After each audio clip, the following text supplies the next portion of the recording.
Hi friends, இப்போ நம்ம என்ன பார்க்க போறோம்னா ஒரு நார்மலான டெல் லேப்டாப்ல மேக் OS எப்படி ரன் பண்றது, அது எப்படி ஒர்க் ஆகும் அப்படின்றத பத்தி நம்ம பார்க்க போறோம்.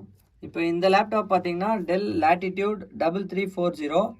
இது பாத்தீங்கன்னா i3 4th gen 8GB RAM இருக்கு and 512GB SSD இருக்கு. இதுல பாத்தீங்கன்னா மேக் OS 12.6.7 ரன் ஆயிட்டு இருக்கு. இதில் நம்ம கஸ்டமர் வந்து கேட்ட பர்பஸ் என்னென்னா ஸ்டூடியோ பர்பஸ்க்காக கேட்டாங்க. ஸோ லாஜிக் ப்ரோவும் இதில் இன்ஸ்டால் பண்ணியிருக்கோம். ஸோ இவர் எக்ஸ்டர்னலாக ஒரு டிஸ்பிளே கனெக்ட் பண்ணி இதில் தான் ஒர்க் பண்ணிகிட்ருக்காரு. இதில் பார்த்தீங்கன்னா நீங்கள் ஆப்பிள் யூஸ் பண்ணுற எல்லா அப்ளிகேஷன்ஸ் எல்லாமே நீங்கள் யூஸ் பண்ணிக்கலாம். அவர் ஒரு சில ப்ராஜெக்ட்லாம் கூட இதில் பண்ணியிருக்காரு.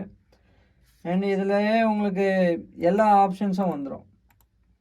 நீங்கள் பார்த்தீங்கன்னா உங்களுக்கே தெரியும், அப்படியே ஃபுல்லாக ஆப்பிள் மாதிரியே இருக்கும்.